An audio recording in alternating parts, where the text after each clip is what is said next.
Джавахир Синдаров жертвует Гукешу коня в центре доски. Эта встреча принципиальная, и каждый желает победить. Контроль немножко отличается, но все же это два потенциальных противника. Смотрим партию. Е4. Джавахир надвигает королевскую пешку. Гукеш Дамараджу играет c6. Это у нас защита таракан. Ходом конь f3, d5, d3. Синдаров предлагает перейти в ловушечный вариант за белых. Например, может быть взятие на e4, тогда последует конь g5. Если же черные здесь берут дальше пешку на d3, белые расставляют серьезную ловушку. Если сейчас сыграть h6 или конь f6, последует один и тот же вариант. Например, конь f6 просто забрал пешку на поле f7, и после взятия этого коня слон g6. Забрал слона, и ферзь черных улетел. Конечно, против пацанов за гаражами такой вариант зайдет, но против чемпиона мира скорее всего нет. Лучшее продолжение забрать пешку на e4, но Гукеш играет ферзь c7 и развивает своего ферзя. Следует размен на поле d5,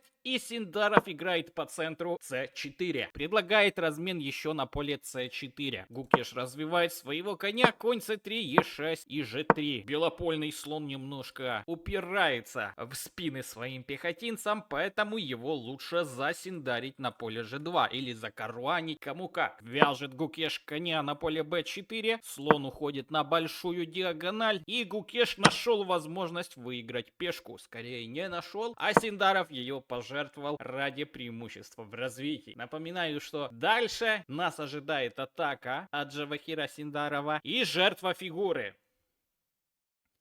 Нападение на ферзя на поле c7, ферзь уходит, усиливает давление на коня на поле c3, конь связан, еще одна пешка может улететь. Синдаров забирает на поле c4, размен на поле c3, ферзь c3, сюда. Шах королю, уходить мы не собираемся, мы лучше закроемся, чтобы потом спрятать своего батю в кусты. Гукеш пододвигает пешечку, атакует этого чернопольного слона, и в промежутке Джавахир играет ладья c1, прогоняет этого неприятного ферзя. Если ферзь уйдет куда-то на b4, эту пешку можно сбрить. Ферзь опять отходит так, чтобы защищать пешку на поле e5. Слон g5. Присматриваемся к коню на поле f6, чтобы сдвоить пешки Гукешу. Но Гукеш нападает на ферзя, убирает защиту с пешки на поле b7. Сейчас, конечно же, забрать нельзя, так как у нас провисает ферзь на поле d1. Но можно сыграть как-то b3 и посматривать на пешечку b7. В партии же Синдаров играет ферзь c2, отказывается от хода b3. Все же ход b3 был немножко лучше. Сильным ходом конь c6 действующий чемпион мира развивает свою последнюю фигуру, легкую, и ударили мужики по королям, ушли в рокировку. h3 прогоняем этого слона, слон e6, нападение на пешечку c4.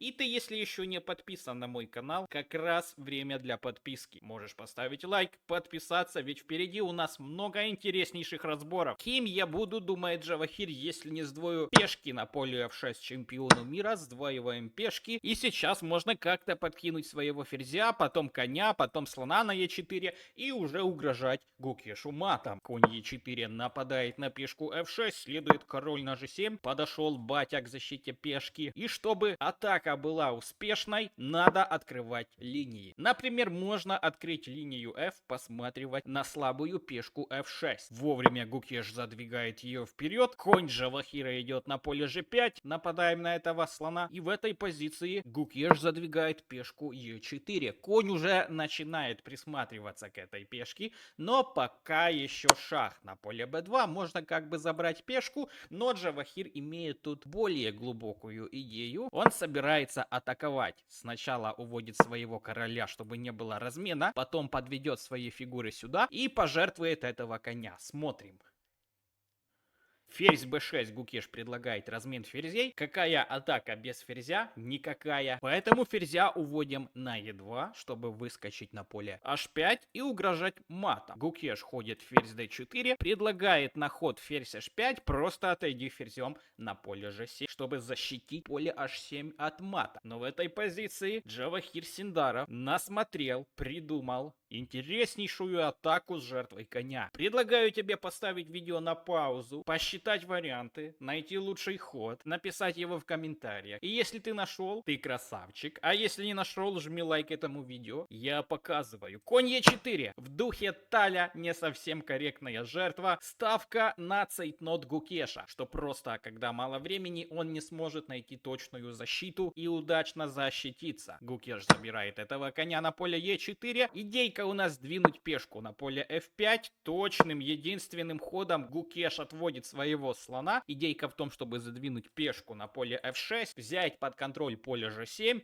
и сюда подвести ферзя, поставить просто мат черному королю. И вот эту идейку Джавахир сейчас будет пытаться довести до ума. Сначала нападаем на ферзя, при случае эта ладья сможет заехать к вражескому королю. Коня у нас нету, но и слон сейчас такой себе, не слишком он участвует в игре. Он вроде бы есть, но его как бы нет. Держит Гукеш своего ферзя поближе к своему королю, чтобы защищаться от этих неприятностей. Ферзь Е4, Джавахир забирает пешку. Получается 2 пешки за фигуру. Над следующим ходом Гукеш продумал 2 минуты и делает ошибку ладья d8, что позволяет Джавахиру уравнять позицию. Забрал на поле d8 и конь d8. Ферзь e8. Белый ферзь заезжает к вражескому королю с претензиями на эту партию. Король отходит на g7, а куда еще? И ладейка подъезжает, чтобы как-то вот здесь зашаховать и поставить мат. Точным ходом h5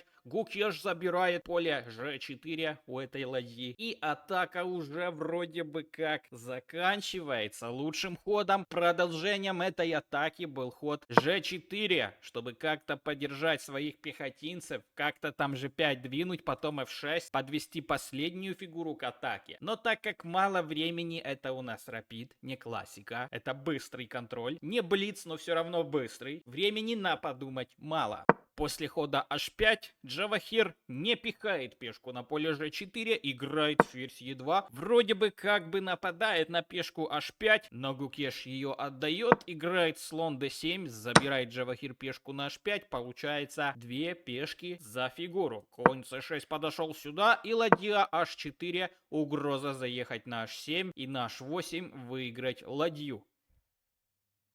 Партию можно было бы закончить ходом слон f5, чтобы держать под прицелом поле h7, но напомню, что мало времени на подумать. Гукеш решил просто подвести свою ладью, чтобы она была под защитой. Очередная ошибка от Джавахира. Лучше было бы сыграть сюда дать шах, например, вот такой вариант. Дать шах, король ушел, и ладья h6, как-то сохранять инициативу. Но в партии было ферзь g4 шах, король ушел на h8 и ферзь f4. Позиция -3, но как мы помним из прошлых партий, есть у меня видео на канале, где Гукеш любит выпустить такие позиции. -3, -4, -5 он может выпустить, поэтому с Гукешем надо играть до конца. Но не сегодня. Точным ходом ладья Е2 он усиливает свое преимущество. Синдаров нападает на ладью, ладья А2. Падают пешки, как небесные орешки. Ферзь Е3, чтобы как-то ладья А6 загнать этого ферзя подальше от вражеского короля и намутить из последних сил какую-то атаку. Ферзь b2. Гукеш настроен играть серьезно, просто поставить мат. Шах получает на поле h6, король e8, шах на h8, размен ферзей, шах, король отходит и g4. Есть маленькая надежда провести пешку по линии h или разменять